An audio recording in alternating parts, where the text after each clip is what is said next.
So let me start by thanking the organizers for this invitation. It's always a pleasure Recording in progress. to come at CIRM and to enjoy the wonderful weather in Marseille. So yeah, there will be 3 lectures, and my original purpose was to explain at least partially some of the very beautiful ideas that Lue Pan came up with in recent years to study completed cohomology of modular curves. But it turns out that in order to properly explain these things, you have to do a lot of preliminary work. And in particular, today I want to start with locally analytic representations, but not taking the point of view that people usually had before the introduction of condensed mathematics, but rather the new point of view introduced in 2 papers by Rodriguez Camargo and Rodriguez Jacinto. Well, you might think at the beginning that, okay, this is kind of formal and okay, is this really useful? And you will see that it's actually extremely useful in geometric applications because, I mean, for most purposes, when you study cohomology of p-adic varieties, you end up with very large spaces on which certain groups act. And you are basically lacking a lot of finiteness properties in those settings, especially in local settings. And then it becomes extremely hard to fight with topology. So I remember before the introduction of these things, we were struggling with Pierre and Yesha dealing with locally convex vector spaces endowed with locally analytic representations of groups. And it was an absolute nightmare to go to the derived category and do homological algebra there, because the category of locally convex QP vector spaces, even if you put complete or not, is not abelian. And so it becomes really a mess when you start trying to put topologies on cohomology spaces or on, let's say, cohomology of certain complexes built out of rigid analytic spaces. So it turns out that there is a very nice framework in which you can do all of this stuff. And this is what I want to explain in this lecture. So let me start by fixing G compact. So I'm going to stick to the compact case because many things get simpler in this setting, and for practically all applications this is enough. So G, a compact p-adic Lie group. Well, you can just think of GL2ZP if you want, or even the group ZP itself is interesting. And I will fix K over QP, a finite extension. But this is only because I don't want to say K equals QP all the time. It somewhat simplifies the notation. Okay, you should not worry too much about this K, just think of it as being QP. And so we're going to be interested in K linear representations of this group G. Now, as I said, one possibility is to work in LCK, which is the category of complete locally convex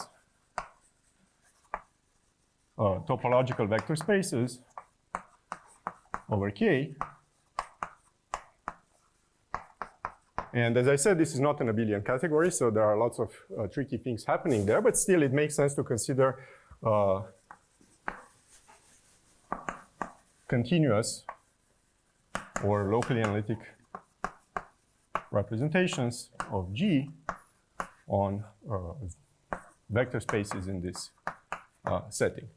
And as I said, when you work only with local analytic representations, this is not such a big issue. You can actually prove a lot of interesting results by staying here.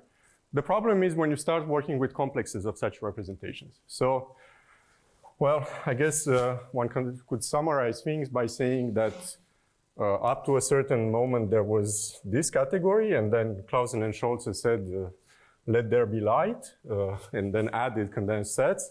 So we will move, so we will replace LCK by solid K vector spaces, which will be some sort of enlargement, not exactly, but you can think of it as some enlargement of the category LCK.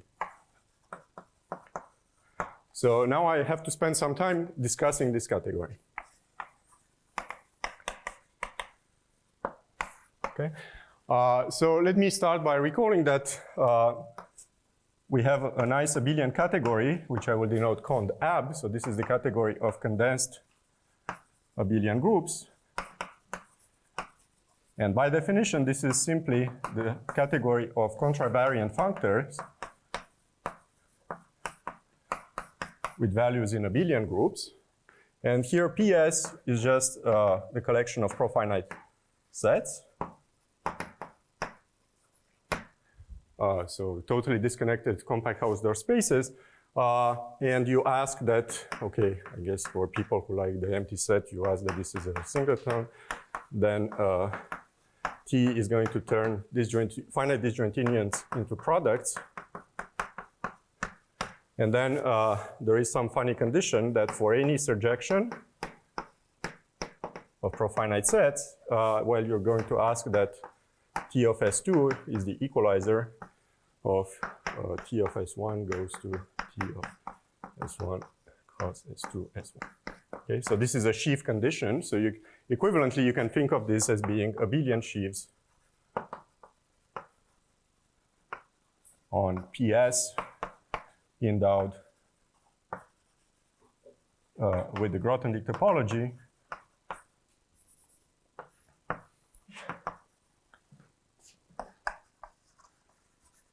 in which covers are given by finitely many, by a finite jointly surjective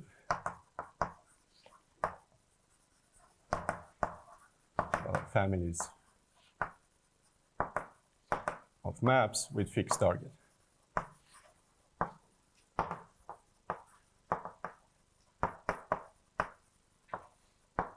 And you can also, for those familiar with the Proetal site, which by the way is going to be heavily used tomorrow, you just take the Proetal site of one geometric point, and this PS is actually the underlying category of that. And also the Grothendieck topology matches, so you can just think of this condensed abelian groups as being abelian sheaves on the Proetal site of a geometric point. Now, there are some subtleties in here, which I'm just going to ignore completely, and which are purely set theoretic. I don't want to go into that, okay? So this is an abelian category. This is going to be some tricky thing. So it's an abelian category with limits and colimits.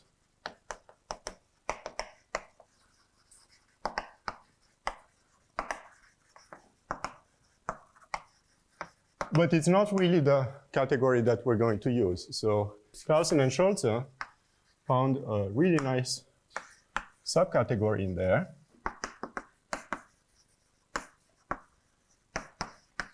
So this will be a full subcategory of condensed abelian groups, which we call solid abelian groups.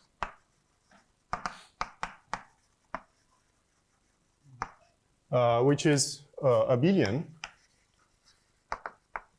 stable under limits and colimits.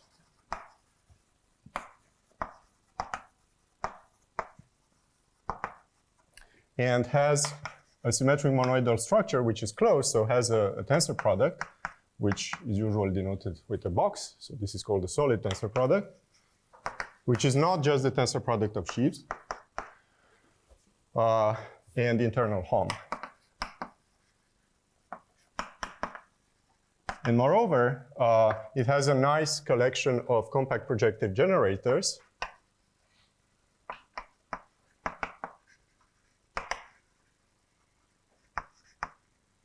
given by just taking products of copies of the constant sheaf Z, okay, which I will denote by Z to the I. So as a side remark, there is a functor.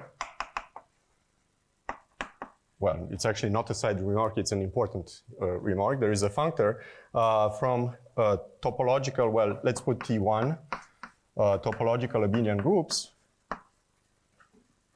into condensed abelian groups, which simply sends a group G to G underline.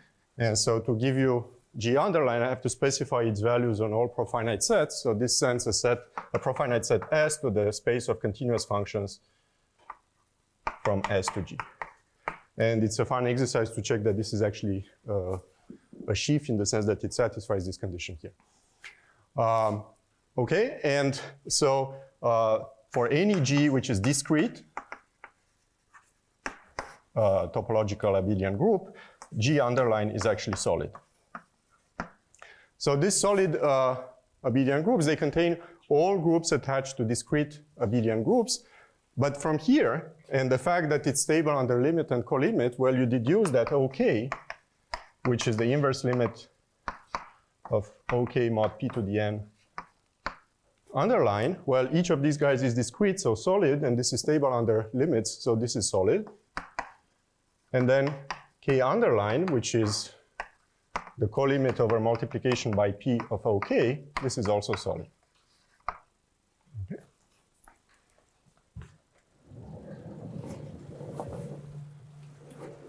And now there is a very general construction of purely categorical nature, which says that if I have R ring object in these solid abelian groups, then I can define sol R, which is the category of R modules in solid. So you can think of this as being some sort of sheaves of R modules on the Freutal site with some funny properties. And you can also define D of R, the derived category of sol R.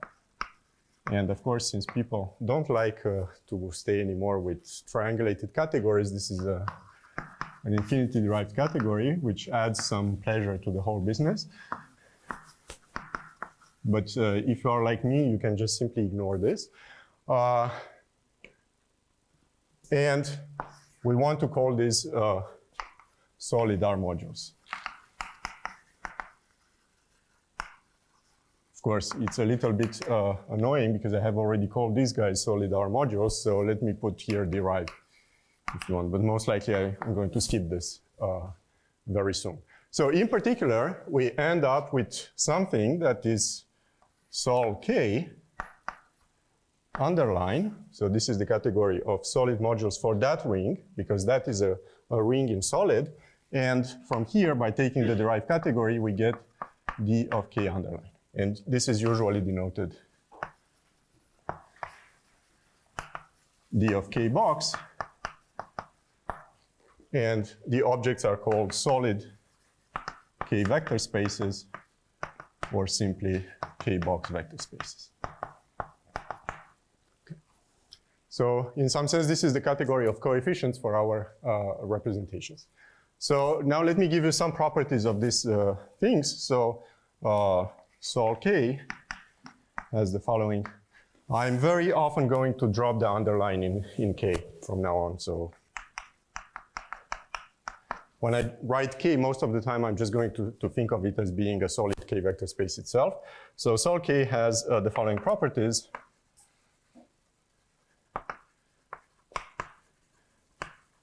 Here there's really nothing very fancy. This is just general abstract business. Once you have those properties for the category solid, you just transfer them to modules. So first of all, it has compact projective generators.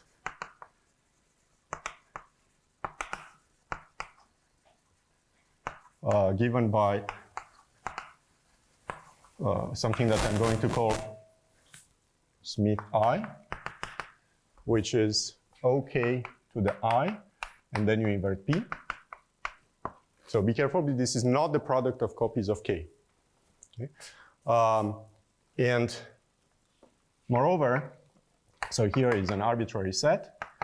It has a duality, so well, maybe I should say a tensor product, which is denoted K box, like that. And it has the funny property that it commutes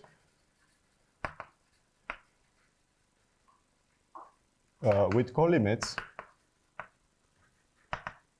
in each variable, which is already very strange when you start thinking about what happens with topological vector spaces, because completed tensor product usually does not have this property. And you know how it behaves on the compact projective generators, and so this determines the whole thing uniquely. The product of two Smith spaces indexed by I and j is just the Smith space attached to I times j. Also, there is an internal home And so there is a duality functor, which I'm going to call V check, which is just the internal hom from V to K. Again, here I should put K underline everywhere. What else do we know? Well, we know that there is a link with the category that I previously introduced. So a priori LCK is going to map into condensed abelian groups and even condensed K vector spaces, but it will actually factor through this sol K. In other words, if I have a complete locally convex vector space, then the underline is automatically going to be a solid K vector space. And this simply follows from the fact that any such object here is an inverse limit of Banach spaces. So you just reduce to the fact that the underline of a Banach space is solid. And then you do exactly the same thing by picking the unit ball in V in your Banach space and noting that the unit ball modulo any power of P is discrete. Okay? So this is actually very easy. One has to be careful because what I wrote like this, it suggests that it's a fully faithful functor, which is not really the case, but this is still fully faithful on basically all interesting ones. On, for instance, compactly generated guys there, but let's restrict further metrizable ones.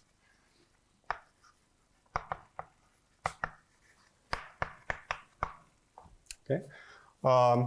Finally, we can also say something about the interaction between this functor and this tensor product. Namely, if I take V and W K Frechet spaces, so these are just countable colimits of Banach spaces, or if you want metrizable guys in here, then I can compute the solid tensor product of these two, and I just get the usual completed tensor product underline, which is still a Frechet space.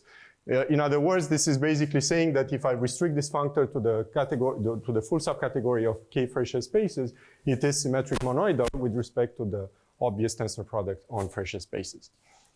This is actually a non-trivial calculation here. All these things here are easy, but this is not easy at all, actually. And yeah, do I really need more than this? I'm not so sure. Oh, yeah, there's a tricky thing happening here. You might ask yourself whether these things go to the derived setting. And there is one subtle thing. It is true that if V is K Frechet, then R hom from the dual to K, in other words, the bidual in the right sense, is equal to V. But one doesn't know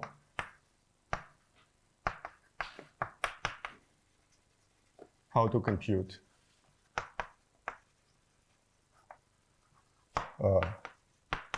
the derived dual of a Banach space. Okay. In other words, it's not known, and it's very likely not the case that this is concentrated in degree 0.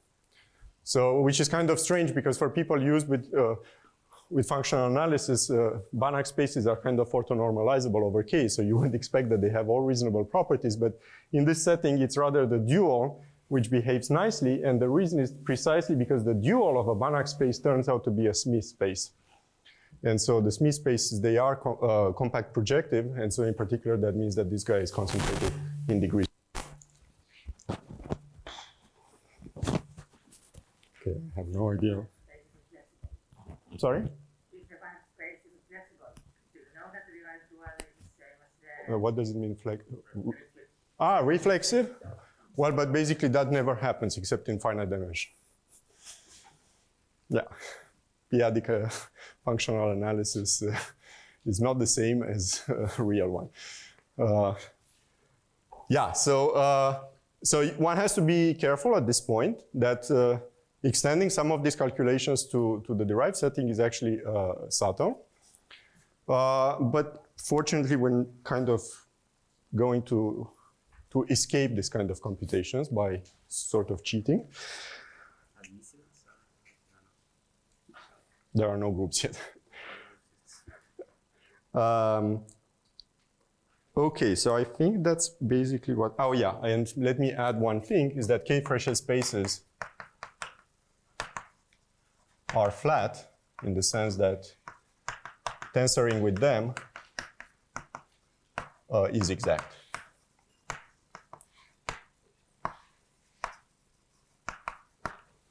Again, this looks not terribly surprising. After all, any vector space should be flat, right? But it's actually not that easy to prove.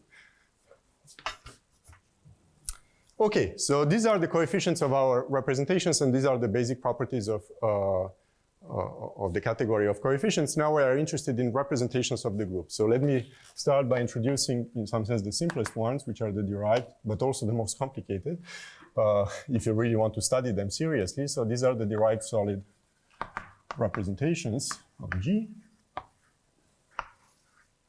So as you can see, there are no locally analytic things here. So far, we are really interested in all continuous representations, continuous in the sense of solid things. So again, G will be as above, so compact p-adic Lie group, and I can look at C of G, which is just the space of continuous functions from G to K. So this is obviously K-Banach algebra for the suit norm. Here I'm using that G is compact.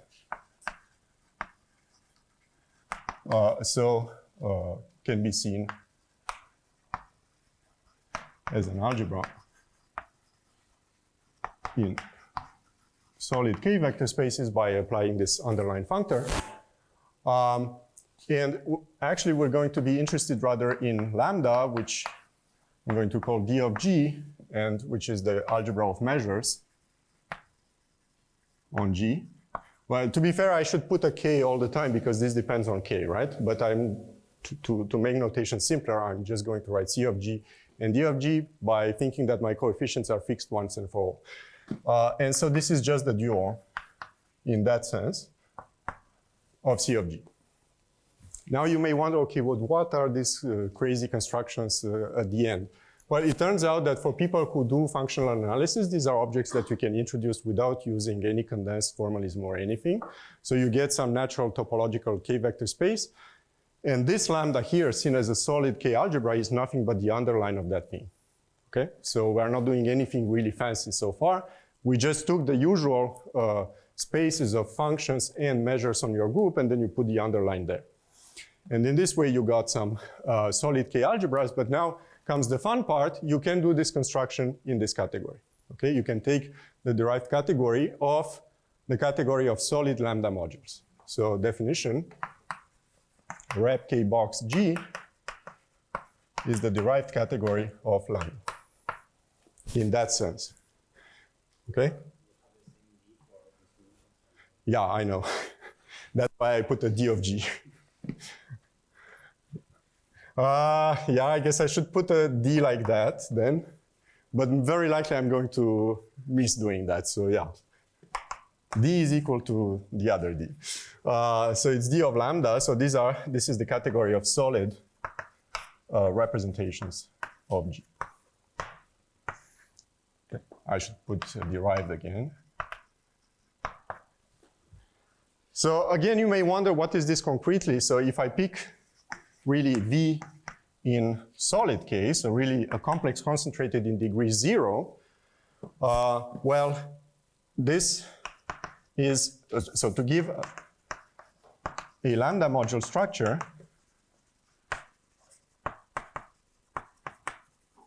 on V turns out to be, by unraveling definitions, is equivalent to give a map of condensed sets G cross V to V, in other words, an action of G on V, satisfying the usual axioms. In other words, a bunch of commutative diagrams. And this is equivalent to give, for any profinite set S, K linear, sorry, action of the space of continuous functions from S to G on V of S, which is functorial in S. So this is kind of reasonable. In the end, that's basically what we want. And then the derived solid representations will be chain complexes or things like this with the usual relations that you know.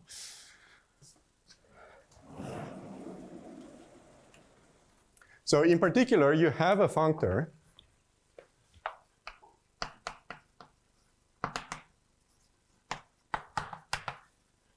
from continuous representations of G on complete locally convex K vector spaces into this category. Okay, by just sending V to V under. So it's not bad. You can kind of embed the usual theory of continuous representations into this larger picture. But now the fun part is that since you work with these derived categories, you can do homological algebra there. As I said, these are really Grothendieck abelian categories. So you can really do all the R-hom, blah, blah constructions that you know. So in particular, there is also a map from lambda to K, which corresponds to the inclusion of constant functions into all continuous functions. And by functoriality, this induces a map from D of K, which is the category of coefficients there,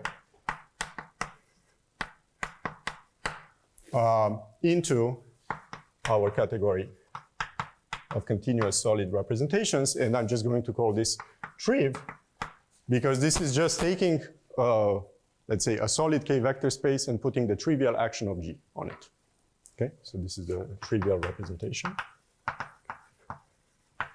functor. And now for general reasons, this has the right adjoint.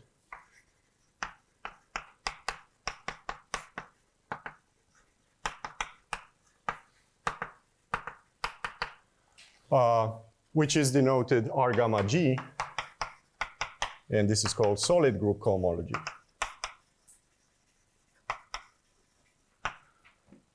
And it goes, therefore, from continuous representations to solid K vector spaces.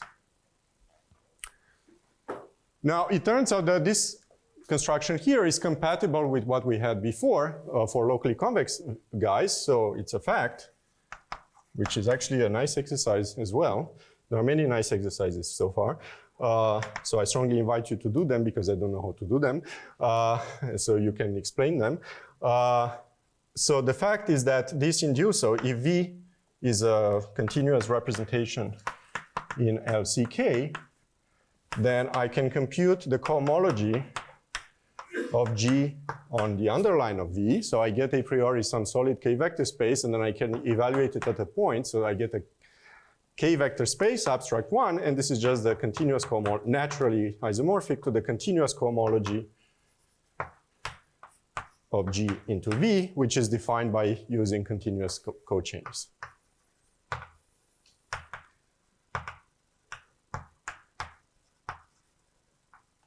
So of course, this is very, very useful that you can compute continuous cohomology, which is typically very hard to do by this formalism. Well, as a hint for the exercise, this is just using the usual bar construction for the trivial representation, and you have to make that bar resolution kind of solid, which is relatively easy to do because the homotopies are defined over Z, so kind of respect integrality and whatever you want. But as I said, it's an exercise.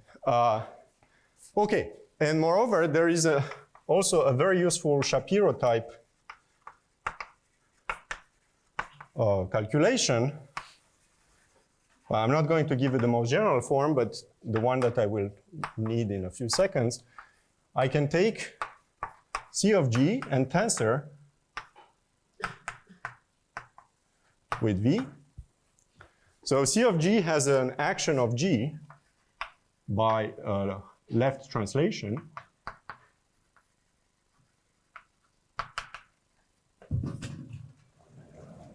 Okay, so I can make G act on the space of continuous functions by left translation, and then I have a diagonal action of G because it acts now here and here.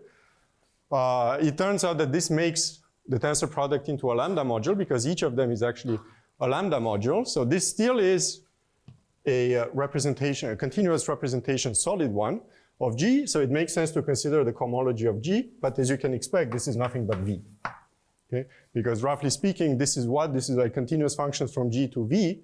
So there is the induction from the trivial group to G of V, and then Shapiro tells you that this should be V. But again, it's a fun exercise to actually prove this seriously. Okay, so I guess that's basically all I have to tell you about this derived solid. Maybe I should also make a remark. This lambda is actually quite fun. You just take the inverse limit, as number theory people do since the beginning of time. You take all group quotients of G by open normal subgroups. These are finite groups now. It makes sense to see this as solid K algebra, OK algebra. Take the inverse limit and then invert P. Okay? And so this is a relatively concrete thing, not defined just by duality. But of course, it's a little bit difficult to compute. So for instance, if I do lambda of ZP, well, this is just OK double bracket T, and I invert P. And these are the bounded functions on the open unit disk.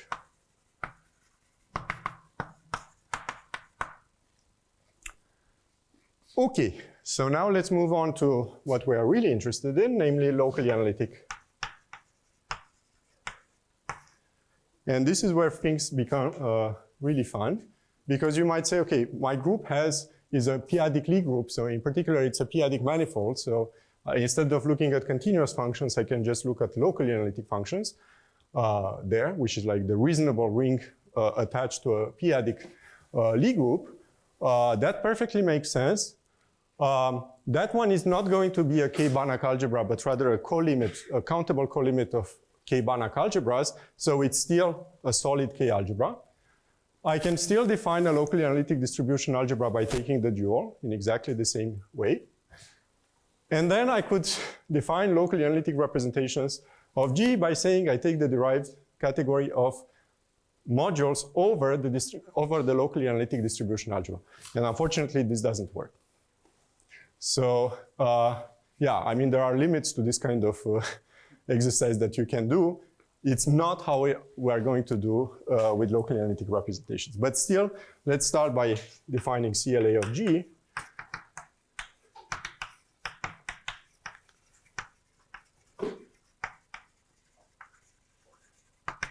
So this is still a solid K algebra,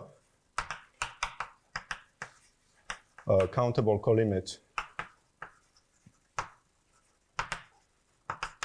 of K-Banach algebras.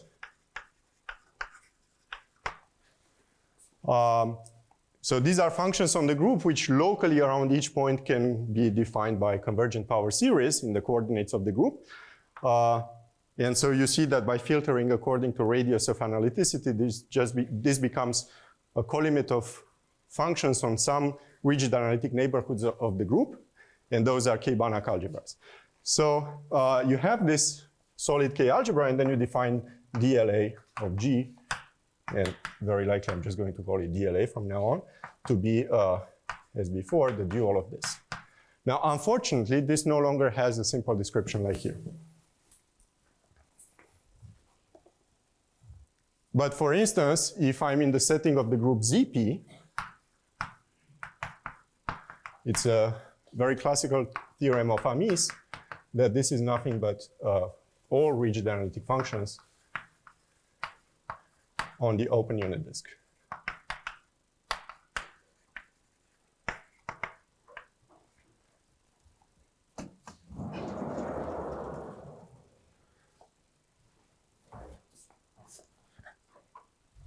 So yeah, maybe let me give you a hard theorem. So this is due to Lazare Lazare. I mean, everything I did so far was kind of formal, okay? There was only one hard stuff happening in this computation here, but all the rest is kind of relatively formal. Now, this is a serious theorem.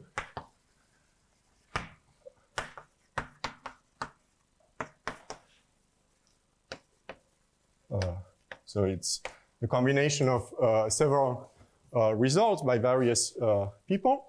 And it says, first of all, that if I take, let me assume, just to make sure, so even though I'm pretty sure that it works in general, but suppose G is uniform pro P, which is a purely technical condition that you may safely skip because any compact p-adic Lie group always has a normal open subgroup of this form, and for practically all purposes that is enough.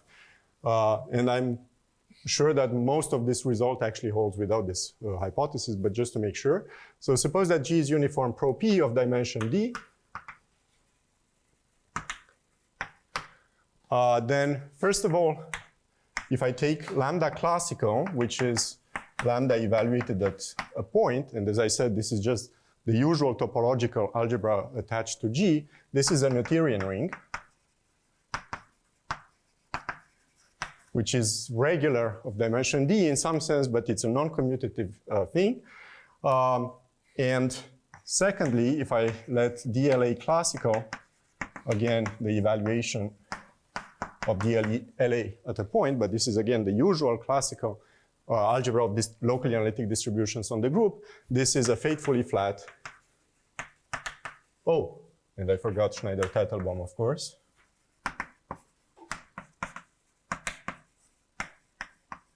I mean, they kind of initiated this whole business with continuous representations by working with locally convex vector spaces.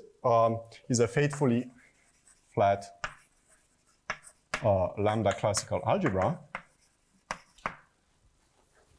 In particular, this result is really due to them, and it seriously builds on the work of Lazare. And third, the trivial lambda module K has a resolution of the form, well, like for a regular ring, right? As I said, this is some sort of regular non-commutative ring, so it should be lambda dd, lambda d minus 1, lambda d1, and then lambda and k. And this extends to a resolution of the similar shape with DLA instead of lambda. So the trivial representation becomes kind of a perfect complex as lambda module and as DLA module. And essentially, this theorem is really at the heart of practically all the non-trivial results that you can prove about this category. And moreover, DLA is an idempotent lambda algebra in the sense that if you compute DLA, derived tensor product over lambda with itself, but in this solid world, you get DLA.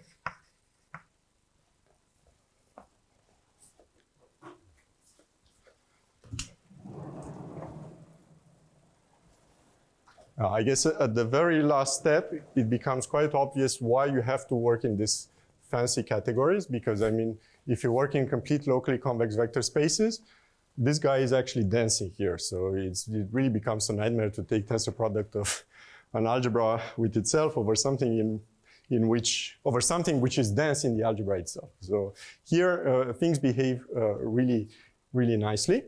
So just some remarks, and this is already in Lazare's enormous paper on p-adic Lie groups. This is deduced from the work of Lazare in the paper of Schneider-Teitelbaum, and is probably the hardest part in that paper. This is due to Lazare and Serre, and again, it builds on the work of Lazare very seriously. And the fact that this extends to DLA was proved by Kohlhase by imitating the methods of Schneider and Teitelbaum.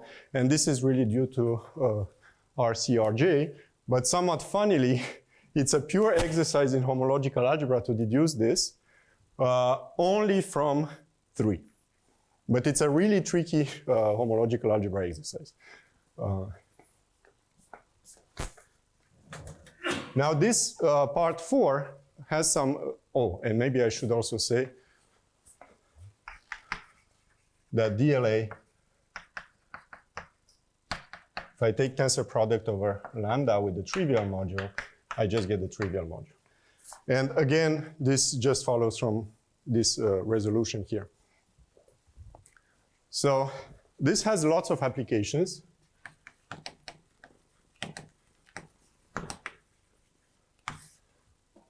So the fact that DLA is idempotent over lambda implies that the category of, that the derived category of DLA modules embeds fully faithfully into the derived category of lambda modules, which by definition was that of solid representations. Why? Let me give you the calculation. So let's try to compute R hom DLA, or even lambda, between 2 guys, X and Y, where these 2 are DLA modules. Well, by adjunction, this is R hom DLA, DLA tensor lambda X. I'm going to skip the decorations and so on. So this is R hom DLA tensor. And now I'm going to use the fact that X itself is a DLA module. But now by the last part of the theorem, this is just DLA. And this DLA kills this one, so you are left with R hom DLA X1. Magic. Okay? So you have a fully faithful functor from this derived category of DLA modules into that of solid representations, and basically the category of solid locally analytic representation will be a further subcategory in here.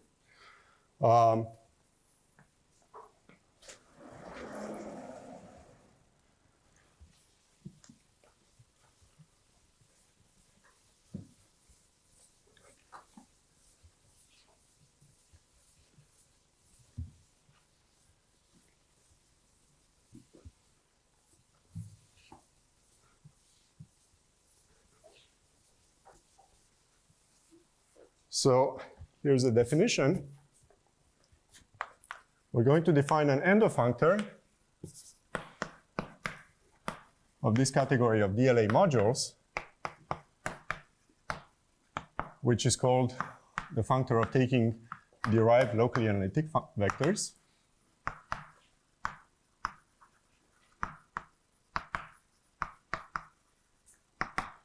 And what is this guy? Well, I'm just going to set the derived locally analytic vectors of D to be, I will take the continuous cohomology, or rather solid cohomology of G, acting on what? Well, I take the locally analytic functions and I tensor with V. So note the difference between this, and what I had at some moment where I just had C of G. So if I just put continuous functions on G, as I said, I always just get V itself. Yes? Sorry, at the risk of asking a very naive question, this property 4 here, Yeah. Could you provide some, if you can, like some intuition for why you just like consider it locally analytic and some Well, to be fair, I don't really understand this statement.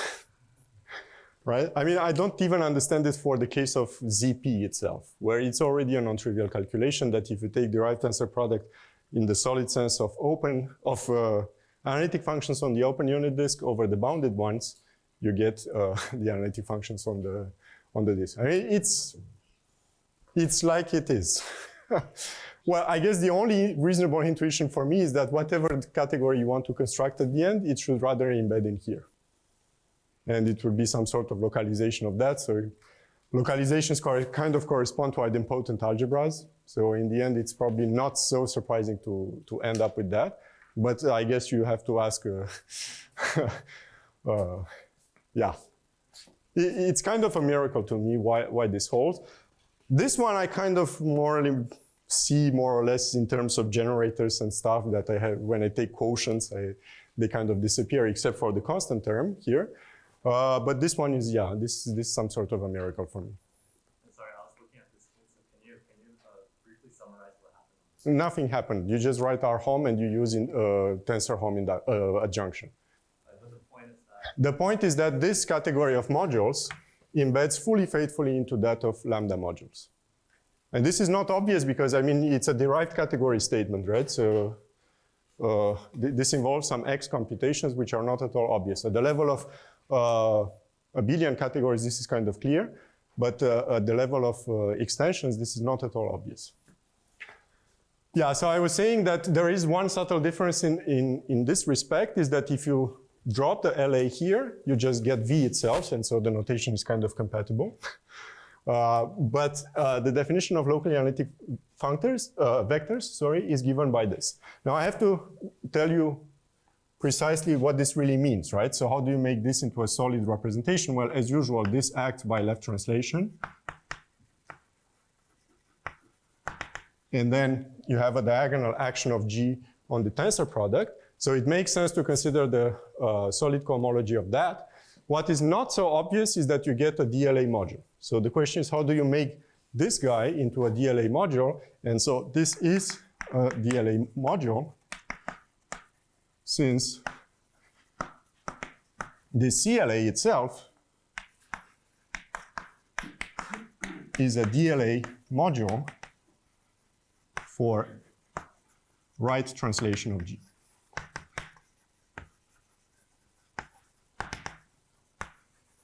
In other words, in order to turn this into some sort of module over DLA, you have to use the other action of G on the right, on this one. And with respect to that action, this space itself is a DLA module, and you don't act at all here. Okay? And so that's how you turn this object into a DLA module. Now, yeah? Makes sense. It's just a solid. Exactly. So this is one very good point, that you could actually start with the whole category of solid representations of G and define it this way. Exactly. First of all, it's not the identity. And secondly, I want, in some sense, to have, how to say, I want to say that my locally analytic representations are a full subcategory in here. Basically, I want a locally analytic representation to be a module over DLA. So no matter how I define, in the end, the category of locally analytic representation, I still want to consist of DLA modules. But you are right, this functor is actually defined on the full category of solid representations. Yeah? Those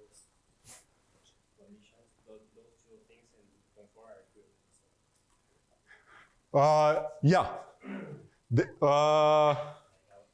But after some work. Yeah, it's again some sort of things like this that you have to do to convince yourself that this is equivalent to this. Full faithfulness is actually weaker than being idempotent. So the key property of this is that this is colimit preserving. Well, this is kind of trivial by using this Lazare-Serre resolution, because this solid cohomology itself commutes with colimits, and this tensor product commutes with colimits. So this is colimit preserving. This is not the fun part, but still it's useful. But the really non-trivial part is that it is idempotent. So the locally analytic vectors in the locally analytic vectors are the locally analytic vectors, and satisfies the projection formula.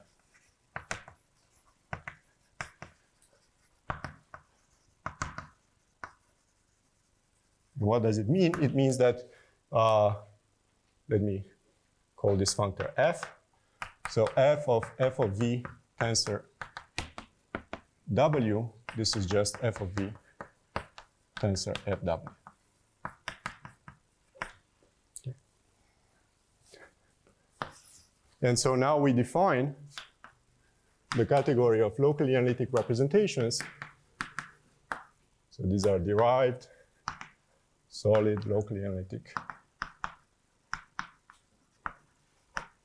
to be, well, the fixed points of this guy. So these are V in D of DLA, such that the natural map from here to V, which I remind you is just the cohomology of G acting on C of G tensor V, this is an equivalence.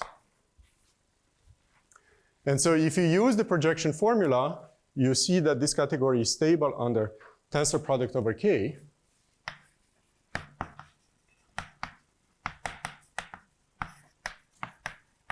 Well, first of all, it is stable under colimit because this locally analytic functor's vector is colimit preserving. So this is stable under colimits and under tensor product over K. And also, it's not too hard to show that the inclusion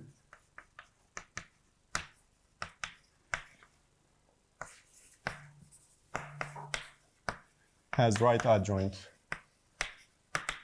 precisely this functor.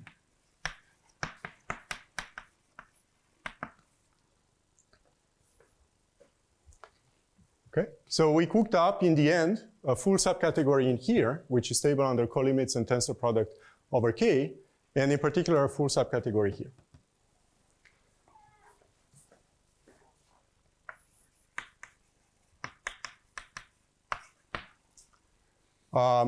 Now, this is all extremely abstract so far.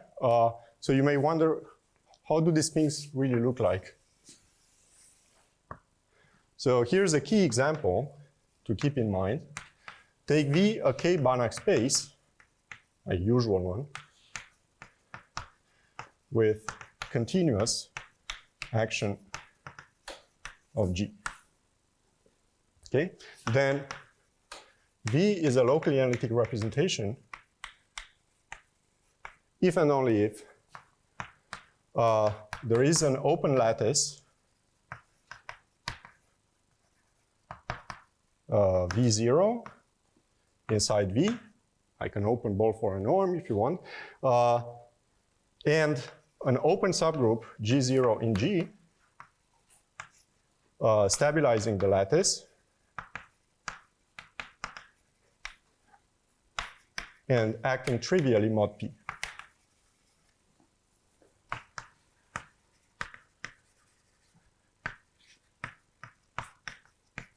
And this is an extremely useful result, which is basically applied all the time in geometric context. That for Banach space representations, you can actually detect local analyticity by just looking at some sort of special fiber. You take a sufficiently small lattice in your representation, it has to be stabilized by some open subgroup of G, and that open subgroup must act trivially mod P.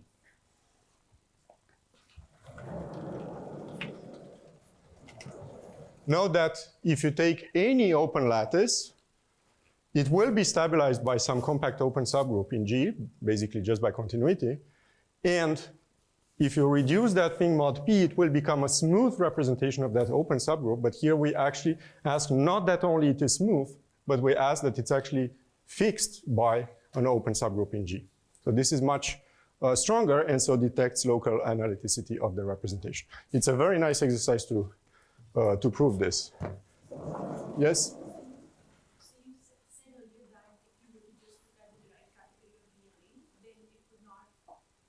It's too big. It's too big. For instance, if you take DLA itself, well, it's a DLA module, but it's not a locally analytic representation.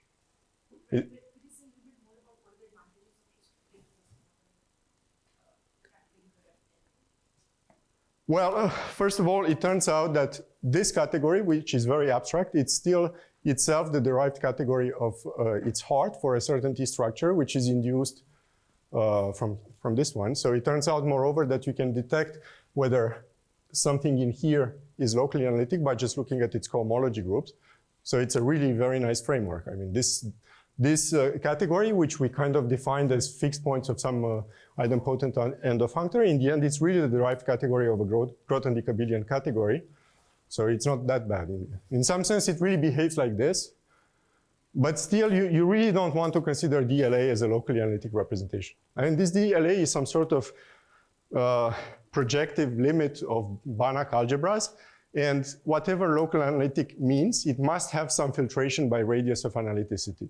And this is kind of incompatible with taking inverse limits. Okay? The radius of analyticity might shrink more and more. So you don't want this. Well, precisely, can I have 5 more minutes? Well, anyway, I started a bit later. But in some sense, for 90% of the geometric applications, that's what you need to know. This very simple criterion for Banach spaces. And I have to warn you, though, things become a lot more subtle if you consider complexes of Banach spaces, of Banach space representations. In particular, it is not known that if you have a complex of bounded complex, say, of K Banach space representations endowed with continuous action of G, and if it satisfies this kind of stuff pointwise, I think it's not known that that it's a locally analytic representation. I mean, it's based on some conjecture that that they have. But okay, let me summarize it by saying this is a purely a statement only on the heart of this category. It does not extend easily to complexes of Banach space representations. And this actually creates some nasty problems in geometric contexts.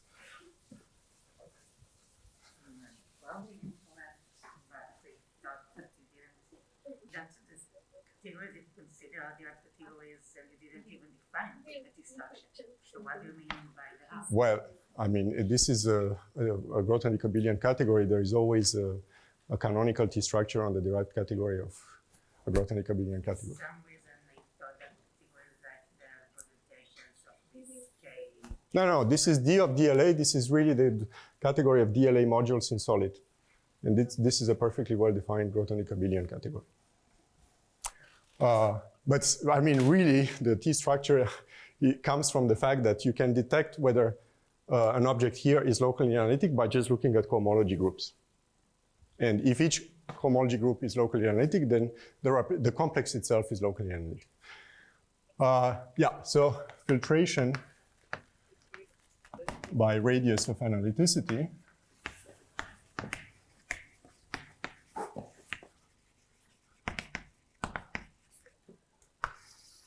So what we can do is to fix L inside the Lie algebra of G sufficiently small ZP lattice. And then for any H, positive rational number, you can take the exponential of P to the H times that lattice. And this makes sense when the lattice is small enough, and this becomes an affinoid group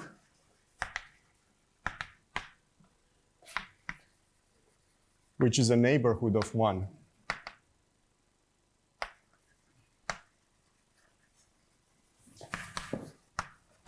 In G, and these neighborhoods shrink when age increases, and it's isomorphic as rigid space to a closed polydisk.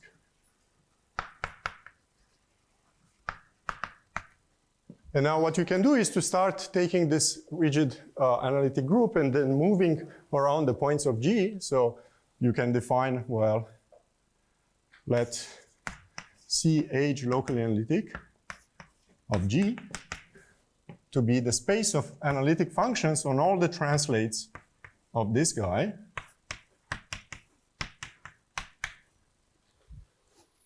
And so we call this functions with radius of analyticity p to the minus h. So these are precisely the functions which locally around each point of your group have a Taylor expansion which converges, let's say, with radius of analyticity p to the minus h. And then this is a Banach algebra. It's an affinoid algebra, as you can see. And then CLA of G is, well, it's the colimit of these functions. And by making the lattice sufficiently small, you can ensure that each of these guys is stable under the action of G. And so you can still define analogs of these locally analytic vectors by imposing a radius condition. So can define VH RLA to be, well, as before, R gamma G, CH LAG tensor with G. And now this becomes DH of G modulo, where, as usual, this is the dual of this space of functions. Okay? So what we did in the end is to express the locally analytic vectors in V as a colimit over H of vectors with radius of analyticity H. Okay? Because since this functor commutes with colimits, as I said, since this is the colimit of CHLA, well, VRLA is just going to be the colimit of VHRLA.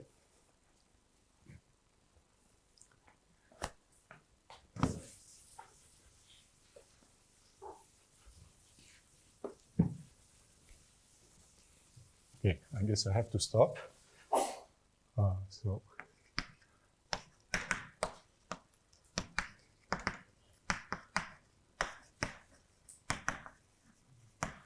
And so in particular, any locally analytic representation is a colimit of DH of G modules. Okay? And essentially, conversely, if you have, well, one has to be a little bit careful because one needs to replace these affinoid subgroups with open polydisks, but this is just a technicality. But essentially, any DH module is itself a locally analytic representation. And so in the end, you can describe this category as being, roughly speaking, the smallest category in here, which contains all DH modules for all H. Okay? And also, I want to finish with a very beautiful theorem, which is a huge generalization of results of Lazare. And this is really what is kind of used all the time in geometric applications. It's a comparison between continuous cohomology of V and that of its locally analytic vectors.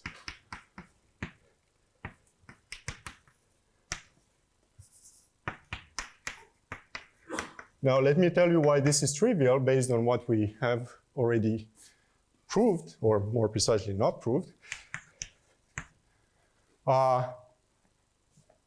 So I claim that this holds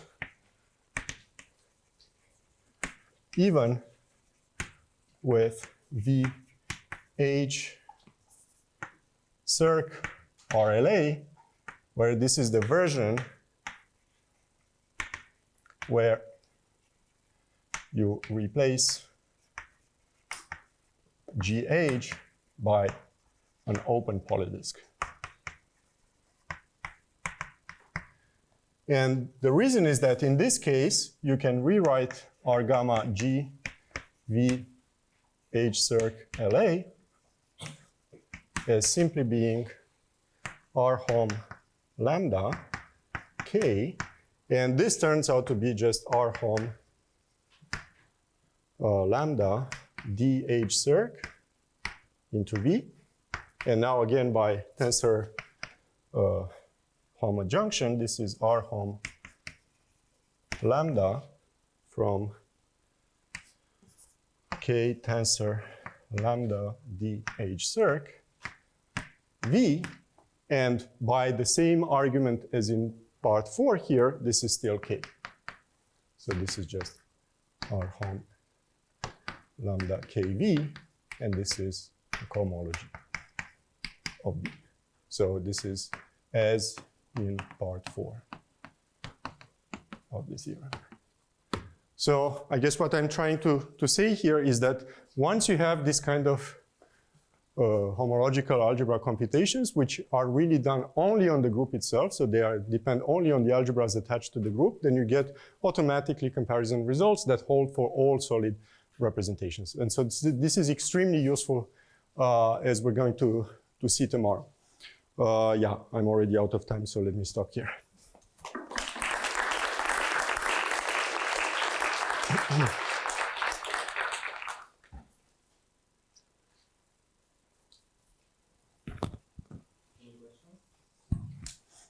Questions there?